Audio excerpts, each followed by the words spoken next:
Hello दोस्तों, कैसे हो आप सभी। आशा करती हूँ आप सभी स्वस्थ होंगे। मैं आप सभी का अपने चैनल हिंदी क्लासेस में बहुत बहुत स्वागत करती हूँ। तो आप सभी को पता भाई, हमने आप सभी के लिए चैप्टर हिंदी साहित्य की चैप्टर वाइज सीरीज चला रखी है। ठीक है, हम भाई आधुनिक काल अब कर रहे हैं, 5वां चैप्टर है। और आधुनिक काल के अंदर आज हमारा द्विवेदी युग क्या है, समाप्त हो जाएगा। कल से हम छायावाद युग के विवाहिक करेंगे भाई। तो आज की क्लास का पहला क्वेश्चन है, यानी 191 191वां क्वेश्चन है, मैथिली शरणगुप्त की कौन सी रचना महाभारत संबंधी नहीं है।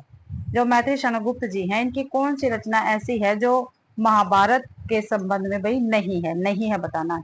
वन वैभव, शक्ति, वक्सनहार या सुरेंद्र। तो भाई जो शक्ति मैथिली शरणगुप्त की रचना है, ये महाभारत संबंधी नहीं है। ठीक है। और वन वैभव, वक संहार, सुरेंद्री, ये महाभारत संबंधी रचनाएं है भाई।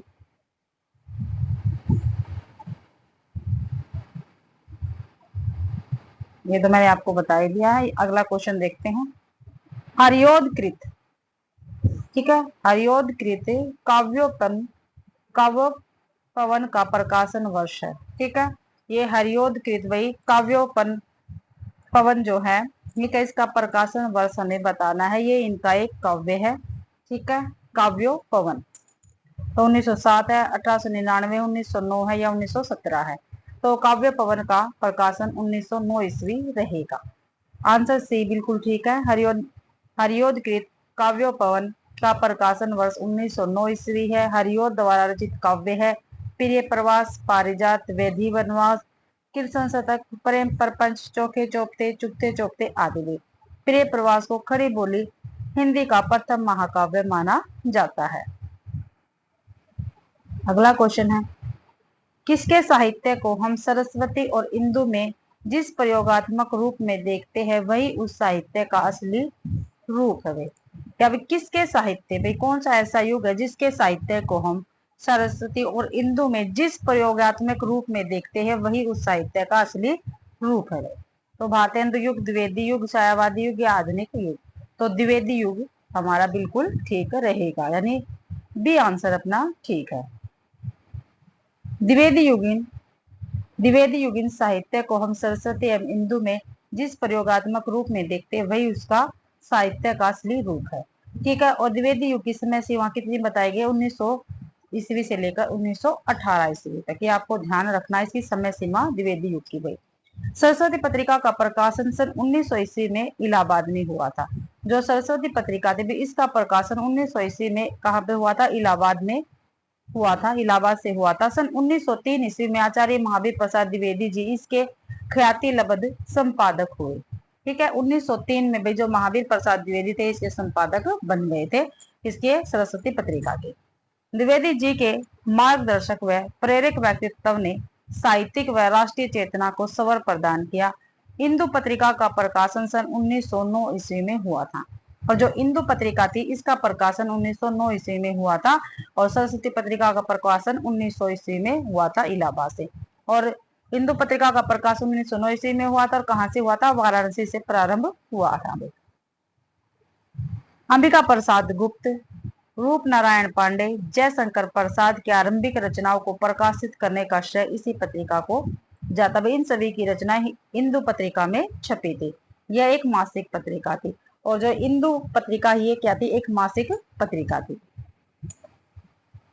अगला क्वेश्चन है, विख्यात जीवन व्रत हमारा लोकहित एकांत था, आत्म अमर है, देह नश्वर, यह अटल सिद्धांत था। उपयुक्त पंक्तियां किस कृति में संग्रहित है। क्या भाई विख्यात जीवन व्रत हमारा लोकहित एकांत था, आत्म अमर है, देह नश्वर, यह अटल सिद्धांत था। उपयुक्त पंक्तियां किस कृति में संग्रहित है। तो साकेत में, भारत भारती में, सिद्धराज में, उपयुक्त में से कोई नहीं। तो भी आंसर अपना बिल्कुल ठीक रहेगा। ठीक है, भारत भारती से पंक्तियां ली गई है।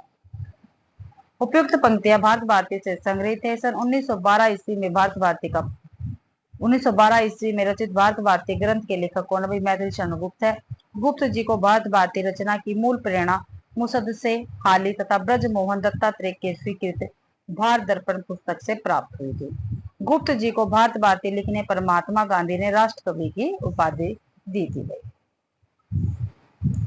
अगला क्वेश्चन है द्विवेदी युग की कविता है भाई, इनमें 4 कविता दे रही कविता है, ये हमें बताना है। तो उपदेशात्मक एवं इतिवृत्तात्मक है, या प्रकृति चित्रात्मक है, नव जागरण परक कविताएं हैं, या नारी चेतना की कविता है द्विवेदी युग की। तो ये हमें बतानी है। तो द्विवेदी युग की भाई उपदेशात्मक एवं इतिवृत्तात्मक परक कविताएं हैं द्विवेदी युग की। ये ऑप्शन अपना ठीक रहेगा। द्विवेदी युग की कविताओं में उपदेशात्मक एवं इतिवृत्तात्मक प्रमुख रूप से पाई जाती है। द्विवेदी युग को जागरण सुधार काल भी कहा जाता है। द्विवेदी युग का नामकरण महावीर प्रसाद द्विवेदी के नाम पर किया गया है। अगला क्वेश्चन है मैत्री चंद्रगुप्त ने इतिहास के उपेक्षित नारी पात्र को निम्न पुस्तकों में प्रतिष्ठित किया है। ठीक है, जो उपेक्षित नारी पात्र है उसको कौन सी पुस्तक में प्रतिष्ठित किया है? मैत्री चंद्रगुप्त ने भारत भारती में, रंग में भंग, या द्वापर, या साकेत। तो साकेत में भाई इतिहास के उपेक्षित नारी पात्र को प्रतिष्ठित किया है, साकेत पुस्तक में। भी आंसर बिल्कुल ठीक है। मैत्री चंद्रगुप्त ने इतिहास की उपेक्षित नारी पात्र उर्मिला यानी लक्ष्मण की पत्नी को साकेत नामक पुस्तक में प्रतिष्ठित किया है। हिंदी साहित्य में रामचरितमानस के बाद राम काव्य का दूसरा शतम मैत्री चंद्रगुप्त के साकेत है। भात भारती, रंग में भंग, द्वापर, यशोधरा, पंचवटी, विकट भट्ट, झनकार, विष्णुप्रिया, सिद्धराज, वैतालिक तथा पंचवटी मैत्री चंद्रगुप्त की ही रचनाएं है भाई। अगला क्वेश्चन है द्विवेदी युग का एक और नाम क्या है? ठीक है, द्विवेदी युग का भी एक और नाम क्या है? अभी पीछे भी हमने देखा है। तो सक्रांति काल है, संधि काल है, जागरण सुधार काल है, या गद्य काल है। तो द्विवेदी युग का एक और नाम जागरण सुधार काल रहेगा भाई। सी आंसर हमारा ठीक है। व्याख्या देख लेते हैं। आंसर सी बिल्कुल ठीक है। द्विवेदी युग का एक और नाम जागरण सुधार काल है। यह नाम डॉक्टर नगेंद्र द्वारा दिया गया है। किसने दिया यह नाम? डॉक्टर नगेंद्र ने दिया है जागरण सुधार काल। जबकि डॉक्टर राम कुमार वर्मा ने आदिकाल को संधि काल या चार काल नाम दिया है। आदिकाल को है भाई, ठीक है, तथा शुक्ल जी ने आधुनिक काल को गद्य काल कहा है। ठीक है, और शुक्ल जी जो रामचंद्र शुक्ल जी है इन्होंने आदिकाल को गद्य काल नाम दिया है। ये हमें याद रखना है अच्छी प्रकार से। अगला क्वेश्चन है द्विवेदी युगीन साहित्य में किस प्रवृत्ति की प्रमुखता नहीं है? नहीं पूछी है भाई। जो द्विवेदी युग है भाई इसमें कौन से साहित्य की प्रवृत्ति ऐसी है जो नहीं है? तो गद्यात्मकता, काव्यात्मकता, वैचारिकता, या इतिवृत्तात्मकता। तो भाई देखो इतिवृत्तात्मकता तो है और गद्यात्मकता भी है। ठीक है, और इसी के कारण रामचंद्र शुक्ल जी ने इसको गद्य काल कहा है, आधुनिक काल को। वैचारिकता, लेकिन काव्यात्मकता नहीं है। बी आंसर बिल्कुल ठीक रहेगा। बी आंसर ठीक है। द्विवेदी युगीन साहित्य में काव्यात्मकता की प्रवृत्ति नहीं रही है, जबकि रूढ़ि विरोध, मानवतावाद, श्रृंगार की जगह अदृश्यवादिता, नारी का उत्थान, इतिवृत्तात्मकता, गद्यात्मकता तथा वैचारिकता द्विवेदी युग की प्रधान प्रवृत्तियां रही है। भाई ये आप प्रवृत्तियां कहीं पे नोट कर लेना, क्योंकि द्विवेदी युग हो गया, ठीक है, चाहे रीति काल हो गया, आधुनिक काल हो गया, भक्ति काल हो गया, ठीक है, इन सभी की प्रवृत्तियां पूछी जाती है। ठीक है, मैंने आपको भारतेंदु युग करवा दिया, उसकी प्रवृत्तियां भी आपको बताई थी। द्विवेदी युग हमारा चल रहा है, इस प्रवृत्तियां भी हमारे पास बार बार में घूम फिर के आने लग रही है। आगे हम छायावाद करेंगे और इससे आगे करेंगे प्रयोगवाद, प्रगतिवाद, सभी करेंगे। उनकी सभी की आपको ये प्रवृत्तियां याद करनी है और उनकी विशेषताएं भी याद करनी है। अगला क्वेश्चन है भाई राजपूती आन की कथा है। राजपूती आन की इनमें से कथा कौन सी है ये हमें बताना है। सिद्धराज है, रंग में भंग है, पंचवटी है, या साकेत है। ठीक है, तो राजपूती आन की कथा रंग में भंग है। बी आंसर बिल्कुल ठीक रहेगा। राजपूती आन की कथा रंग में भंग काव्य में समाहित है। रंग में भंग काव्य ग्रंथ के रचयिता मैत्री चंद्रगुप्त है। आचार्य रामचंद्र शुक्ल ने गुप्त जी को सामंजस्यवादी कवि कहा है। क्या कहा है भाई? रामचंद्र शुक्ल जी ने मैत्री चंद्रगुप्त को सामंजस्यवादी कवि कहा है। गुप्त जी ने स्वयं को, भाई गुप्त जी ने अपने आप को कौटुंबिक कवि मात्र कहा है। इन्हें भारत भारती लिखने पर महात्मा गांधी ने राष्ट्र कवि की उपाधि दी थी। इनके द्वारा रचित अन्य ग्रंथ है जयद्रथ वध, किसान, विकट भट्ट, गुरुकुल, साकेत, भारत भारती, जनकार, यशोधरा, सिद्धराज, पंचवटी, द्वापर और विष्णु प्रिया।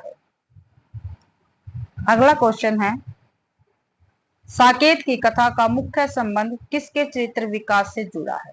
जो साकेत है वे, ठीक है, उसकी कथा का मुख्य संबंध किसके चरित्र के विकास से जुड़ा है? तो राम और सीता के, लक्ष्मण और उर्मिला के, भरत आएगा, यहाँ पे भारत लिख रखा, भरत और मांडवी के, लक्ष्मण और सीता के। तो बी आंसर अपना ठीक रहेगा, लक्ष्मण और उर्मिला की कथा का मुख्य संबंध है भाई साकेत से। बी आंसर बिल्कुल ठीक है। साकेत गुप्त जी की सर्वश्रेष्ठ रचना है, इसे महाकाव्यों की श्रेणी में रखा गया है। इसकी कथा उर्मिला को केंद्र बनाकर लिखी गई है। इसकी कथा वस्तु राम और सीता की न होकर उर्मिला और लक्ष्मण की है। अगला क्वेश्चन देखते हैं। 201वां क्वेश्चन है, मैत्री शरणगुप्त द्वारा रचित जयद्रथ वध क्या है? ठीक है भाई, जो मैत्री शरणगुप्त जी ने लिखा था जयद्रथ वध, वो क्या है? महाकाव्य, प्रबंध काव्य, खंड काव्य, इनमें से कोई नहीं? पहले भी आ चुके हैं। जयद्रथ वध क्या है? खंड काव्य है। सी आंसर बिल्कुल ठीक है। मैत्री शरणगुप्त द्वारा रचित जयद्रथ वध एक खंड काव्य है। किसी महाकाव्य के आंशिक रूप का अनुसरण करने वाली विधा खंड काव्य कहलाती है। मैत्री शरणगुप्त द्वारा रचित जयद्रथ वध में महाभारत के अर्जुन द्वारा जयद्रथ के वध किए जाने की घटना का वर्णन किया गया है, अतः यह एक खंड काव्य है भाई। अगला क्वेश्चन है, दिवस का अवसान समीप था, गगन था कुछ लोहित हो चला, तरु शिखर पर थी अब रजती कमली कुल वल्लभ की प्रभा। काव्य पंक्तियों का संबंध किससे है? आंसू परिवर्तन, प्रिय प्रवास से या किसान से? तो प्रिय प्रवास से ये पंक्तियां ली गई है। सी आंसर अपना ठीक रहेगा। उक्त काव्य पंक्तियों का संबंध द्विवेदी युग के कवि सम्राट अयोध्या सिंह उपाध्याय द्वारा रचित 1914 में प्रिय प्रवास भी रचित है। इसमें कुल 17 सर्ग है। कितने सर्ग है प्रिय प्रवास में? 17 है। और इसका प्रकाशन 1917 ईस्वी में हुआ था। प्रिय प्रवास के लेखक का क्या नाम है? अयोध्या सिंह उपाध्याय हरिवंश जी है। इस काव्य में कृष्ण के बचपन से लेकर मथुरा प्रस्थान तक का वर्णन है। प्रिय प्रवास को खड़ी बोली हिंदी का प्रथम महाकाव्य कहा जाता है। या प्रिय प्रवास को खड़ी बोली हिंदी का प्रथम महाकाव्य कहा जाता है, ये हमें ध्यान रखना है। अगला क्वेश्चन है, द्विवेदी जी ने किस भाषा को कविता के सिंहासन से उतार कर खड़ी बोली को प्रतिष्ठित करने में काफी योगदान दिया? ठीक है, जो द्विवेदी जी हैं, इन्होंने किस भाषा को कविता के सिंहासन से उतार कर खड़ी बोली को प्रतिष्ठित करने में काफी योगदान दिया? तो फारसी भाषा, संस्कृत भाषा, पाली या ब्रज भाषा? तो डी आंसर ठीक रहेगा, ब्रज भाषा। व्याख्या में देख लेते हैं। आंसर डी ठीक है। द्विवेदी जी ने ब्रज भाषा को कविता के सिंहासन से उतार खड़ी बोली को प्रतिष्ठित करने से में काफी योगदान दिया है। Fort William college, Bharatendu Harishchandra तथा समकालीन साहित्यकारों के अथक प्रयास से भारतेंदु युग तक खड़ी बोली गद्य भाषा के रूप में स्थापित हो चुकी थी, परंतु कविता की भाषा अब भी ब्रज भाषा ही बनी रही, जिसके लिए महावीर प्रसाद द्विवेदी जी सरस्वती पत्रिका के अपने संपादकत्व में खड़ी बोली को काव्य भाषा के रूप में स्थापित किया गया। अगला क्वेश्चन 204वां, चिरगांव किस कवि का जन्म स्थान है? पहले भी आया है क्वेश्चन में। ठीक है, चिरगांव किस कवि का जन्म स्थान है? तो माखनलाल चतुर्वेदी का, मैथिली शरणगुप्त का, सुभद्रा कुमारी चौहान का, सुमित्रानंदन पंत का? तो मैथिली शरणगुप्त जी का जन्म स्थान है चिरगांव, झांसी। आंसर ठीक है। मैथिली शरणगुप्त जी का जन्म स्थान झांसी जिले के चिरगांव में हुआ। राष्ट्रकवि गुप्त जी के द्वारा लिखे काव्य ग्रंथ है जयद्रथ वध, भारत भारती, साकेत, यशोधरा, पंचवटी, विष्णुप्रिया आदि भी। फिर जो माखनलाल चतुर्वेदी जी हैं, इनका जन्म मध्य प्रदेश के होशंगाबाद जिले के बाम्बई गांव में हुआ था। इसका माखनलाल चतुर्वेदी जी का। सुभद्रा कुमारी चौहान का जन्म प्रयाग के निहालपुर गांव में हुआ था। ठीक है, प्रयाग के निहालपुर गांव में हुआ था सुभद्रा कुमारी चौहान का जन्म भाई। सुमित्रानंदन पंत जी का जन्म उत्तराखंड के अल्मोड़ा जिले के कोसानी गांव में हुआ था। ठीक है, अल्मोड़ा के कोसानी गांव में हुआ था सुमित्रानंदन पंत का जन्म भाई, उत्तराखंड के। अगला क्वेश्चन 205वां, सूची 1 के समूह को का मिलान सूची 2 के से कीजिए और दिए गए कूट से सही उत्तर का चयन हमें करना है। वो सूची 1 और सूची 2, इसका हमें क्या करना है? मिलान करना है। तो देखते हैं, प्रिय प्रवास किसका है? ये काफी बार हम पढ़ चुके हैं। ये अयोध्या सिंह उपाध्याय हरिओ जी का रहेगा। तो ए का 3 हो गया। रंग में भंग मैथिली शरण गुप्त का है, यानी बी का 1। पथिक, पहले पथिक देख लेते हैं। पथिक है राम नरेश त्रिपाठी का, तो डी का 4 हो गया। तो राय कौन गए? मृत्युंजय राय देवी प्रसाद पूरन का, तो सी का 2। तो 3 1 2 4, 3 1 2 4, 3 1 2 4,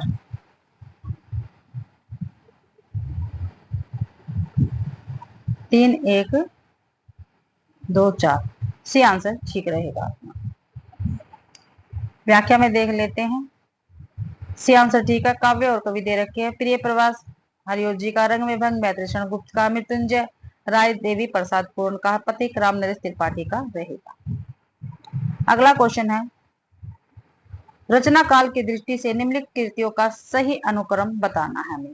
ठीक है, हमें सही अनुक्रम हमें बताना। भाई साकेत है, प्रिय प्रवास है, तुलसीदास है और कृष्णायन है। ठीक है, ये सभी कृतियां हैं। तो भाई जो साकेत है इसका प्रकाशन कब हुआ था? तो 1931 में हुआ था। और किसकी रचना है ये साकेत? मैथिली शरण गुप्त की है।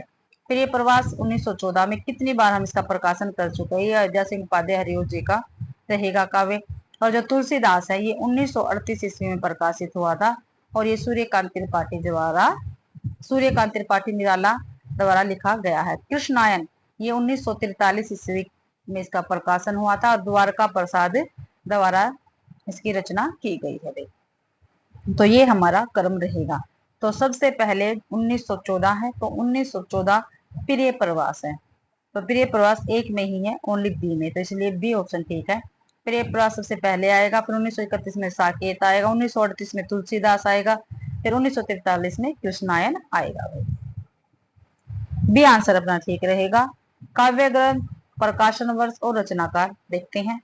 प्रिय प्रवास 1914 ईस्वी में प्रकाशन हुआ, किसका? अयोध्या सिंह उपाध्याय हरिओ जी का है। साकेत 1931 में इसका प्रकाशन हुआ, किसका? भी मैथिली शरण गुप्त का है। तुलसीदास 1938 में इसका प्रकाशन हुआ, सूर्यकांत त्रिपाठी निराला जी का रहेगा तुलसीदास में। कृष्णायन काफी महत्वपूर्ण रचना है। ठीक है, चारों की चारों काफी महत्वपूर्ण रचना, कई बार पेपर में पूछी गई है। 1943 ईस्वी में इसका प्रकाशन हुआ, द्वारका प्रसाद इसके रचनाकार रहेंगे। और जो नोट है ये काफी महत्वपूर्ण होता है, तो प्लीज इसको ध्यान से देखना। हिंदी साहित्य में रामचरितमानस के बाद राम काव्य का दूसरा स्तंभ मैथिली शरण गुप्त कृत साकेत है। साकेत शब्द मूलतः पाली भाषा का शब्द, जो साकेत है वो मूलतः पाली भाषा का शब्द है, जिसका अर्थ है अयोध्या। क्या है? जिसका अर्थ अयोध्या है। और इसमें 12 सरग है। साकेत में कितने? 12 सरग है, आपको ध्यान रखना है। अगला क्वेश्चन है, करते तुलसीदास भी कैसे मानस नाद महावीर का यदि उन्हें मिलता नहीं प्रसाद। उक्त पंक्तियों के रचनाकार कौन? और काफी महत्वपूर्ण पंक्तियां है ये। क्या भी करते तुलसीदास भी कैसे मानस नाद महावीर का यदि उन्हें मिलता नहीं प्रसाद। तो किसकी पंक्तियां? ये महावीर प्रसाद द्विवेदी की है, अयोध्या सिंह उपाध्याय हरिओ की है, मैथिली शरण गुप्त की है, सियाराम शरण गुप्त की है। तो मैथिली शरण गुप्त की ये पंक्तियां रहेगी। सी आंसर अपना ठीक है भाई। सी आंसर अपना ठीक रहेगा। और सभी बच्चे भी शुरू से लेके अंत तक क्लास को जरूर देखें, और चैनल को भी प्लीज सब्सक्राइब करें, क्योंकि मेरे सब्सक्राइब बढ़ नहीं रहे। मैं आपके लिए रेगुलर क्लास लेके आ रही हूँ, लेकिन ना मेरे सब्सक्राइबर रहे ना मेरे व्यू बढ़ रहे हैं।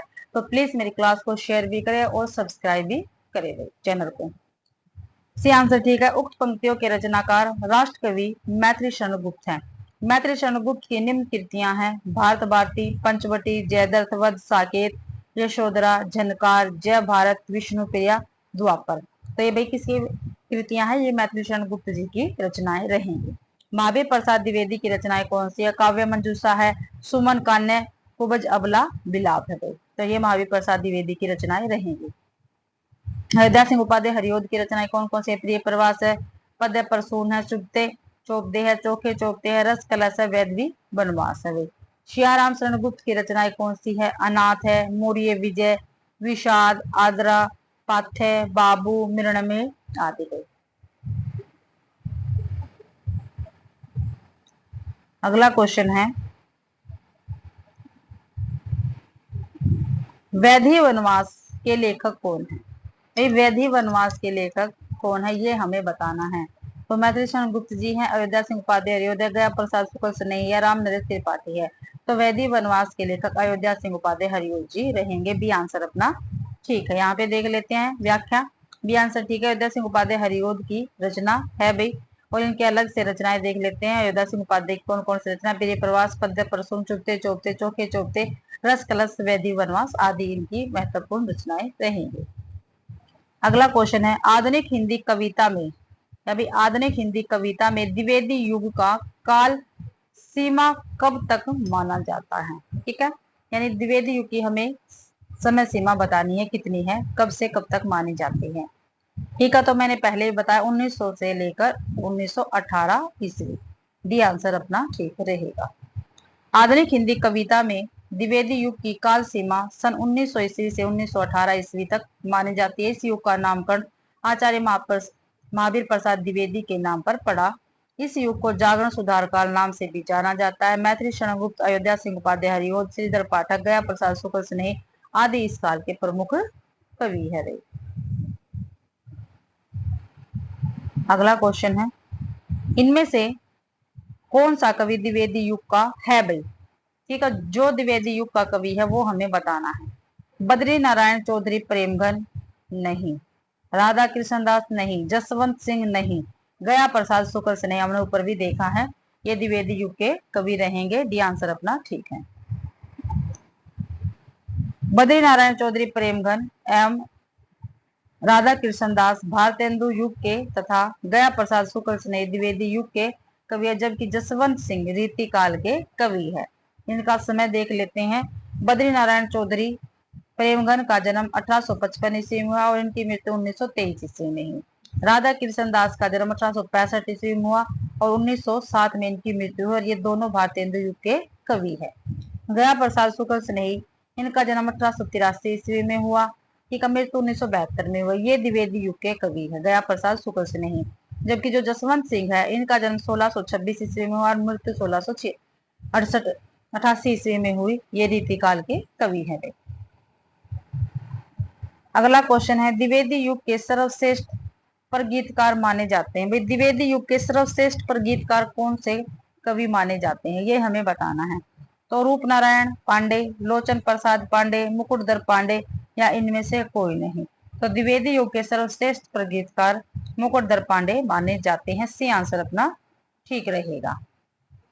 हिंदी साहित्य में द्विवेदी युग के सर्वश्रेष्ठ पर गीतकार मुकुटधर पांडे माने जाते हैं। इन्हें आचार्य शुक्ल ने छायावाद का प्रवर्तक स्वीकार किया है। कानन कुसुम एवं पूजा फूल इनकी प्रसिद्ध कृतियां हैं। अगला क्वेश्चन है, रस कलश किसकी रचना है? जो रस कलश है ये किसकी रचना है, ये हमें बताना है। तो श्रीधर पाठक की है, अयोध्या सिंह उपाध्याय हरिओं की है, गया प्रसाद शुक्ल स्नेही की है, मैथिली शरण गुप्त की है। तो रस कलश भाई अयोध्या सिंह उपाध्याय हरिओं जी की रचना रहेगी। बी आंसर अपना बिल्कुल ठीक है।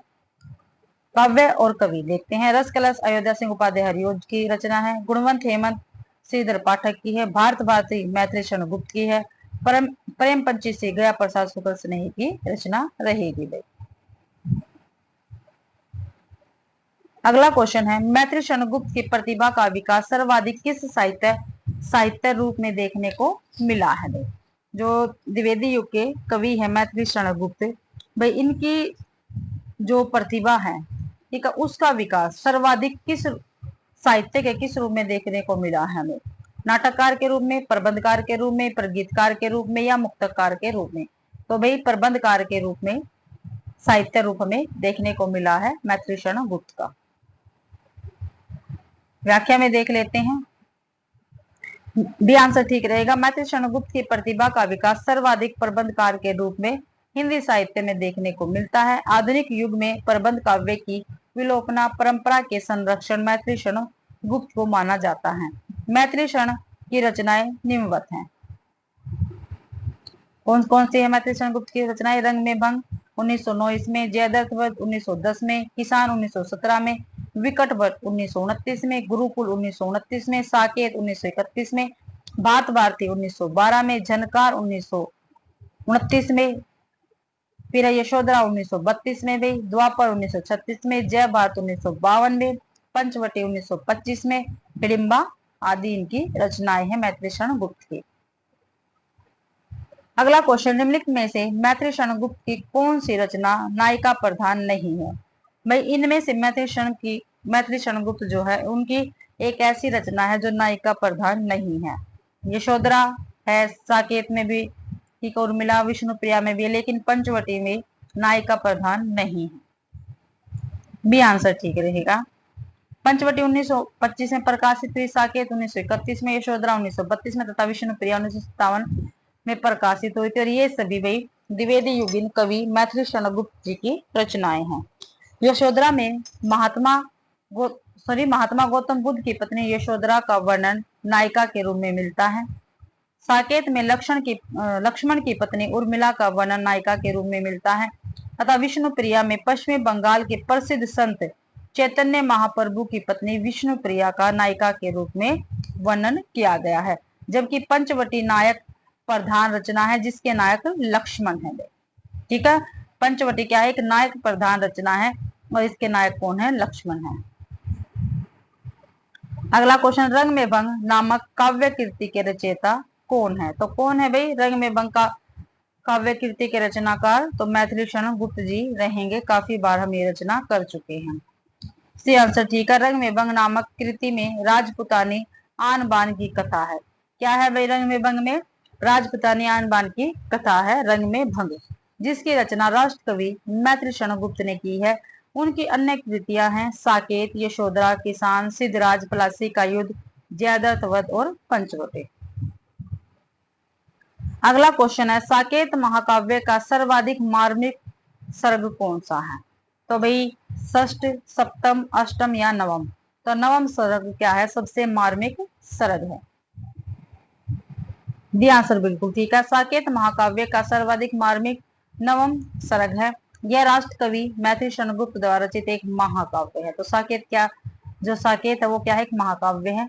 मैथिली शरण गुप्त राम भक्त कवि थे। साकेत राम कथा पर आधारित महाकाव्य है। इसके नवम सर्ग में उर्मिला का विरह वर्णन बहुत ही मार्मिक ढंग से किया गया है। ठीक है, जो नवम सर्ग है इसमें जो उर्मिला है लक्ष्मण की पत्नी, उसका विरह वर्णन बहुत ही मार्मिक ढंग से किया गया है। यह उनकी मौलिक उद्भावना है। जिनकी? मैथिली शरण गुप्त की। क्योंकि उर्मिला राम कथा की उपेक्षित पात्र रही है। 8वें सर्ग में कैकेयी का पश्चाताप दिखाकर भी गुप्त जी ने अपनी मौलिक प्रतिभा का परिचय दिया है। ठीक है भाई, और 8वें सर्ग में क्या दिखाया गया है? साकेत में कैकेयी का पश्चाताप। गुप्त जी ने लगभग 40 कृतियां लिखी, जिनमें प्रमुख है जयद्रथ वध, भारत भारती, पंचवटी, झनकार, साकेत, यशोधरा, द्वापर, जय भारत, विष्णुप्रिया आदि। अगला क्वेश्चन है, अयोध्या सिंह उपाध्याय हरियोध द्वारा लिखित काव्य ग्रंथ है। ठीक है, इनमें से जो अयोध्या सिंह उपाध्याय हरियोध जी हैं इनका हमें काव्य ग्रंथ बताना है। कौन सा इनका काव्य ग्रंथ है? पथिक है, अनुप्रिया, चौके चौपदे है या वाशवदत्ता है? तो चौके चौपदे अयोध्या सिंह उपाध्याय हरियोध जी का काव्य है भाई। सी आंसर ठीक है। चौके चौपदे, रस कलश, वैदी वनवास, चुपते चौपदे, पदय परसुन, प्रिय प्रवास। प्रिय प्रवास क्या? खड़ी बोली में रचित प्रथम महाकाव्य है। आदि अयोध्या सिंह उपाध्याय हरियोध द्वारा रचित काव्य ग्रंथ है भाई। पथिक रामनरेश त्रिपाठी जी का है, कनुप्रिया धर्मवीर भारती का है तथा वाशवदत्ता सोहनलाल द्विवेदी की रचना रहेगी। अगला क्वेश्चन है, द्विवेदी युग के संपूर्णतः प्रतिनिधि कवि कौन है? संपूर्णतः पूछे हैं भाई। ठीक है, संपूर्णतः प्रतिनिधि कवि द्विवेदी युग के श्रीधर पाठक है, हरियोध है, मैथिली शरण गुप्त है, इनमें से कोई नहीं है। तो मैथिली शरण गुप्त जी द्विवेदी युग के संपूर्णतः प्रतिनिधि कवि रहेंगे भाई। मैथिली शरण गुप्त द्विवेदी युग के संपूर्ण प्रतिनिधि कवि हैं। भारत भारती, साकेत, यशोधरा, पंचवटी, जय भारत, झनकार, द्वापर, जयद्रथ वध आदि राष्ट्र कवि मैथिली शरण गुप्त की प्रमुख रचनाएं हैं। भारत भारती में किस भावना की रूपरेखा प्रस्तुत है? अभी भारत भारती में किस भावना की रूपरेखा प्रस्तुत है? तो दैन्य भावना, राष्ट्रीय भावना, प्रेम भावना, भक्ति भावना। तो भारत भारती में भाई राष्ट्रीय भावना की रूपरेखा प्रस्तुत है। बी आंसर ठीक रहेगा। राष्ट्रीय काव्य धारा के प्रतिनिधि कवि मैथिली शरण गुप्त द्वारा रचित भारत भारती का 1912 में प्रकाशन हुआ। भारत भारती में गुप्त जी की राष्ट्रीय भावना पूर्णतः मुखरित हुई है। राष्ट्रीय चेतना के साथ साथ भारत भारती में भारत के अतीत का गौरव गान भी है भाई। अगला क्वेश्चन है, रत्नाकर कृत गंगा अवतरण किस छंद में लिखा गया है? ठीक है, जो जगन्नाथ दास रत्नाकर है उनकी रचना है गंगा अवतरण। ये पूछा गया ये कौन से छंद में लिखा गया है, तो चौपाई में, दोहा में, रोला में या घनाक्षरी में? तो गंगा अवतरण भी रोला छंद में लिखा गया है। सी आंसर अपना बिल्कुल ठीक रहेगा।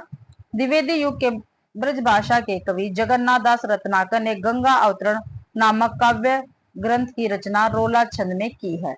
और भैया द्विवेदी युग के कवि है और ये एकमात्र ऐसे कवि है जिन्होंने अपना संपूर्ण काव्य क्या ब्रज भाषा में लिखा है।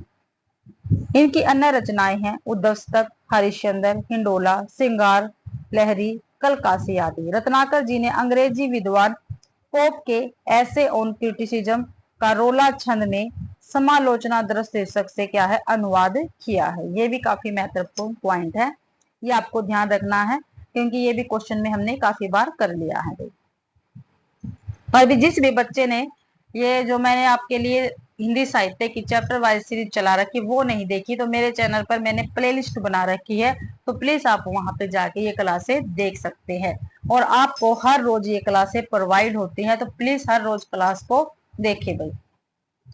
भक्ति काल में गृहस्थ जीवन का जैसा सुंदर चित्रण सूरदास में मिलता है वैसा ही आधुनिक काल के किस कवि में यह मिलता है? ठीक है, कभी भक्ति काल में गृहस्थ जीवन का जैसा सुंदर चित्रण सूरदास में मिलता वैसे ही आधुनिक काल के किस कवि में मिलता है, ये हमें बताना है। तो भाई ये हरियोध में, जगन्नाथ दास रत्नाकर में, निराला में, मैथिली शरण गुप्त में? तो डी आंसर ठीक रहेगा, मैथिली शरण गुप्त में मिलता है। डी आंसर ठीक है। हिंदी साहित्य के आधुनिक काल के द्विवेदी युगीन कवि मैथिली शरण गुप्त जी ने अपनी रचनाओं में भक्त सूरदास की भांति गृहस्थ जीवन का सुंदर वर्णन किया है। राष्ट्र कवि मैथिली शरण गुप्त ने अपनी रचनाओं में सामाजिक जागरूकता, राष्ट्रीय चेतना एवं नैतिक मूल्यों पर बल दिया है। भारत भारती, पंचवटी, जयद्रथ वध, साकेत, यशोधरा, झनकार, जय भारत एवं विष्णु प्रिया गुप्त जी की प्रमुख कृतियां हैं। प्रिय प्रवास, चुगते चौपते, वेदी वनवास, रस कलश आदि ये अयोध्या सिंह उपाध्याय हरियोध जी की रचनाएं रहेंगी भाई। अतः गंगा अवतरण, उद्धवस्तक, गंगा लहरी जगन्नाथ दास रत्नाकर की रचनाएं हैं। अगला क्वेश्चन है, और आज भी हमारा द्विवेदी युग कंप्लीट हो जाएगा। ठीक है, थोड़ी सी लंबी क्लास हो सकती है, रोजाना की जो रोजाना होती है क्लास उससे थोड़ी सी लंबी क्लास बनेगी, तो प्लीज धैर्य से क्लास जरूर से जरूर देखें। हिंदी भाषा के मानकीकरण की दृष्टि से कौन सा युग सर्वाधिक महत्वपूर्ण युग था? क्या भी हिंदी भाषा के मानकीकरण की दृष्टि से कौन सा युग सर्वाधिक महत्वपूर्ण था? तो भारतेंदु युग था, द्विवेदी युग था, छायावादी युग था, प्रगतिवादी युग था? तो द्विवेदी युग भाई, बी आंसर अपना ठीक रहेगा। हिंदी भाषा के मानकीकरण की दृष्टि से द्विवेदी युग सर्वाधिक महत्वपूर्ण युग था। इसका श्रेय पूरी तरह आचार्य महावीर प्रसाद द्विवेदी एवं सरस्वती पत्रिका को है। द्विवेदी जी की वर्तनी शुद्धता, उचित शब्दों, विराम चिन्हों के प्रयोग इत्यादि पर विशेष जोर दिया। भारतेंदु युग को नवजागरण का युग माना जाता है। जो भारतेंदु युग है इसको नवजागरण का युग माना जाता है, या गद्य के विकास का काल माना जाता है। कौन सा? भारतेंदु युग भाई। प्राय सभी आधुनिक गद्य विधा का विकास इसी काल में हुआ। हिंदी कविता में मुक्तक छंद का प्रवेश छायावाद की प्रमुख देन है। ठीक है भाई, हिंदी कविता का जो मुक्तक छंद है वो छायावाद की प्रमुख देन है, ये आपको ध्यान रखना है। ठीक है, क्योंकि छायावाद में क्या, मुक्तक छंद में कविताएं लिखी गई थी। परंपरा से हटकर नए भावना, एक मिनट को, परंपरा से हटकर नए भाव बोधों का प्रकाशन प्रगतिवाद की प्रमुख उपलब्धि है। क्या भी परंपरा से हटकर नए भाव बोधों का प्रकाशन प्रगतिवाद की प्रमुख उपलब्धि है। इस पर मार्क्सवाद का दर्शन का प्रभाव था। किस पे? प्रगतिवाद पर भी मार्क्सवादी दर्शन का प्रभाव पड़ा था प्रगतिवाद पर। अगला क्वेश्चन है, किसान के रचनाकार कौन है? जो किसान काव्य है इसके रचनाकार कौन है? तो मैथिली शरण गुप्त जी रचनाकार रहेंगे किसान के। ये ऑप्शन अपना ठीक है। किसान, रंग में भंग, जयद्रथ वध, विकट भट्ट, पलासी का युद्ध, गुरुकुल, साकेत, पंचवटी, सिद्धराज और यशोधरा द्विवेदी युगीन साहित्यकार राष्ट्र कवि मैथिली शरण गुप्त के द्वारा लिखे गए प्रबंध काव्य। ये सभी क्या क्या भाई प्रबंध काव्य है। भारत भारती, जयद्रथ वध, झनकार, यशोधरा, जय भारत, विष्णुप्रिया, अनग आदि मैथिली शरण गुप्त की अन्य रचनाएं हुई। 1912 में प्रकाशित भारत भारती कृति में गुप्त जी की राष्ट्रीय चेतना मुखरित हुई है। क्या भी राष्ट्रीय चेतना क्या हुई, मुखरित हुई है। साकेत राम कथा पर आधारित महाकाव्य है तथा यशोधरा गौतम बुद्ध के गृह त्याग की घटना पर आधारित काव्य ग्रंथ है। अगला क्वेश्चन है, साकेत में कितने सर्ग है। हमने ऊपर भी क्वेश्चन में देखा है, तो 15 है, 11 है, 12 है या 7 है। तो साकेत में 12 सर्ग है। सी आंसर ठीक रहेगा। राष्ट्रीय कवि मैथिली शरण गुप्त द्वारा रचित साकेत में 12 सर्ग है। यह राम कथा पर आधारित काव्य ग्रंथ है। इसमें राम कथा में उपेक्षित नारी पात्रों को प्रमुखता प्रदान की गई है। विशेषकर लक्ष्मण की पत्नी उर्मिला का त्याग दर्शाया गया है। गुप्त जी की अन्य कृतियां है रंग में भंग, जयद्रथ वध, किसान, विकट वट, भारत भारती, यशोधरा, द्वापर, वैतालिक, पंचवटी आदि है। ये मैथिली शरण गुप्त जी की रचनाएं रहेंगी। अगला क्वेश्चन है 225वां, क्षेत्रीय उठो अब तो कुएस की कालिमा को मेट दो, निज देश को जीवन सहित तन मन तथा धन भेंट दो। वैश्य सुनो व्यापार सारा मिट चुका है, देश का सब धन विदेश हर रहे हैं, पार है क्या कलेश का। उपयुक्त काव्य पंक्तियां किसकी है। तो ये काव्य पंक्तियां भाई मैथिली शरण गुप्त जी की रहेंगी। ठीक है, किसकी है, मैथिली शरण गुप्त जी की पंक्तियां रहेगी। उपयुक्त पंक्तियों के रचनाकार मैथिली शरण गुप्त है। भारत भारती, रंग में भंग, विकट वट इनकी अन्य रचनाएं हैं तथा ये राष्ट्रकवि के पद पर आसीन हैं। अगला क्वेश्चन है, प्रिय की सुधी सी ये सरिता, ये कानन कांतार सुसज्जित सुसज्जित, मैं तो नहीं किंतु है मेरा हृदय किसी प्रियतम से परिचित, जिसके प्रेम पत्र आते हैं प्राय सुख संवाद सनहित। तो ये जो काव्य पंक्तियां ये किसकी है भाई। तो ये हरदास सिंह उपाध्याय हरिओद की है, राम नरेश त्रिपाठी की है, मैथिली शरण गुप्त जी की है या लाला भगवान दीन की है। तो भाई प्रिय की सुधी सी ये सरिता, ये कानन कांतार सुसज्जित, मैं तो नहीं किंतु है मेरा हृदय किसी प्रियतम से परिचित, जिसके प्रेम पत्र आते हैं प्राय सुख संवाद सन्निहित। तो ये पंक्तियां राम नरेश त्रिपाठी जी की रहेगी। बी आंसर अपना बिल्कुल ठीक है। प्रिय की सुधी संवाद सहित उक्त काव्य पंक्तियां राम नरेश त्रिपाठी द्वारा रचित है। राम नरेश त्रिपाठी जी की प्रमुख पंक्तियां देखते हैं। मिलन 1918 में प्रकाशित हुई, पथिक 1920 में प्रकाशित हुई, मानसी 1927 में प्रकाशित हुई, सौ पर 1929 में प्रकाशित हुई और कविता कौमुदी हुई। ये राम नरेश त्रिपाठी जी की प्रमुख रचनाएं रहेंगी। अगला क्वेश्चन है, हिंदी के मानकीकृत स्वरूप पर सबसे पहले किसने विधिवत विचार किया। क्या भाई हिंदी के मानकीकृत स्वरूप पर सबसे पहले किसने विधिवत विचार किया था। तो किसने किया था भाई, महावीर प्रसाद द्विवेदी जी ने किया था। आचार्य महावीर प्रसाद द्विवेदी जी ने किया था। ये ऑप्शन अपना बिल्कुल ठीक है। हिंदी के मानकीकृत स्वरूप पर सबसे पहले आचार्य महावीर प्रसाद द्विवेदी ने विधिवत विचार किया। आचार्य द्विवेदी ने सरस्वती पत्रिका का संपादन करते हुए हिंदी के मानक रूप तथा लेखन में एक रूपता की बात कही है। अगला क्वेश्चन है, अधिकार खोकर बैठे रहना यह महादुष्कर्म है, न्यायार्थ अपने बंधु को भी दंड देना धर्म है। उपयुक्त काव्य पंक्तियां किस ग्रंथ से उद्धृत है। क्या भी अधिकार खोकर बैठे रहना यह महादुष्कर्म है, न्यायार्थ अपने बंधु को भी दंड देना धर्म है। तो ये काव्य पंक्तियां कहाँ से उद्धृत है। तो जयद्रथ वध से है, कुरुक्षेत्र से है, द्वापर से है, रश्मिरथ से। जो जयद्रथ वध से है ये ऑप्शन बिल्कुल ठीक रहेगा। और ये जयद्रथ वध मैथिली शरण गुप्त द्वारा रचित क्या है, एक खंड काव्य है। अगला क्वेश्चन है, हम कौन थे क्या हो गए और क्या होंगे अभी, आओ विचारे आज मिलकर ये समस्या इस देख। तो उपयुक्त काव्य पंक्तियां किस कवि की है। तो एक काव्य पंक्तियां भी मैथिली शरण गुप्त जी की रहेंगी। बी आंसर अपना बिल्कुल ठीक है और भारत भारती से ये ली गई है पंक्तियां। अगला क्वेश्चन है, प्रकाशन काल की दृष्टि से मैथिली शरण गुप्त के काव्य ग्रंथों का सही अनुक्रम हमें बताना है। ठीक है, अभी प्रकाशन काल की दृष्टि से मैथिली शरण गुप्त के काव्य ग्रंथों का सही अनुक्रम हमें बताना है। तो क्या रहेगा, विष्णुप्रिया, पंचवटी, जयद्रथ वध, यशोधरा। तो ये चार काव्य ग्रंथ हमें हमारे पास है। जो विष्णु प्रिया है इसका प्रकाशन भी 1957 में हुआ था। ठीक है, विष्णु प्रिया का 1957 में हुआ था प्रकाशन। पंचवटी का 1925 में हुआ था। इनका जयद्रथ वध 1910 में प्रकाशित हुआ था भाई। और भाई यशोधरा जो है ये 1932 में प्रकाशित हुआ।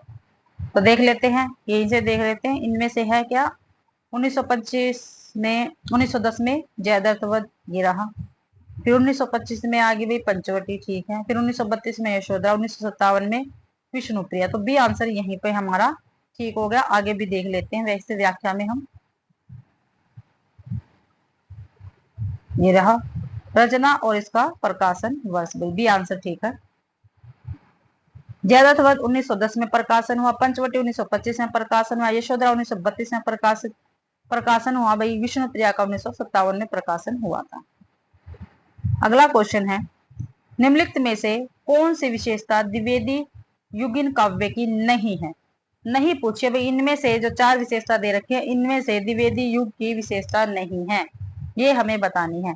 इतिवृत्तात्मकता तो है, बिल्कुल है भाई। सुधारवाद भी है, काव्य भाषा के रूप में खड़ी बोली की प्रतिष्ठा बिल्कुल है। स्वानुभूति की प्रत्यक्ष विवर्ती ये नहीं है भाई। डी आंसर ठीक रहेगा, क्योंकि इसमें गलत पूछा है।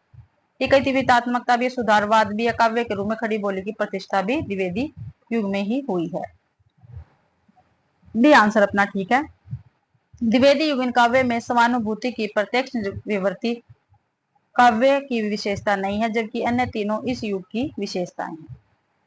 अगला क्वेश्चन है, भारत भारती जो भारत भारती है किसकी रचना है। तो किसकी रचना भी भारत भारती हम काफी बार देख चुके हैं, तो ये मैथिली शरणगुप्त जी की रचना रहेगी। ए ऑप्शन अपना बिल्कुल ठीक है। ए ऑप्शन ठीक है, भारत भारती की रचना मैथिली शरणगुप्त ने की है, जिसका प्रकाशन 1912 ईस्वी है। गुप्त जी की अन्य रचनाएं हैं जयद्रथ वध, पंचवटी, साकेत, यशोधरा और रंग में भंग आदि। ठीक है, तो यहाँ पे भाई अपनी क्लास कंप्लीट होती है। द्विवेदी युग हमारा कंप्लीट हो चुका है। जितने भी द्विवेदी युग के क्वेश्चन आंसर थे यानी पीवाईक्यू थे, एमसीक्यू थे, वो सभी हमारे कंप्लीट हो चुके हैं। आशा करती हूँ भाई आप सभी को ये क्लास पसंद आई होगी। अगर आप सभी को क्लास पसंद आती है तो प्लीज वीडियो को ज्यादा से ज्यादा शेयर करें। ठीक है, लाइक करें और कमेंट करना बिल्कुल भी ना भूले भाई, इसी से मुझे फीडबैक मिलता भी आपको क्लास कैसी लग रही है। ठीक है, और चैनल को भी सब्सक्राइब जरूर से जरूर करें। और टेलीग्राम चैनल है उसको भी आप ज्वाइन कर सकते हो, पीडीएफ आपको वहीं पर मिलेगी क्लास की भी। और क्लास देखने के लिए आप सभी का बहुत बहुत धन्यवाद।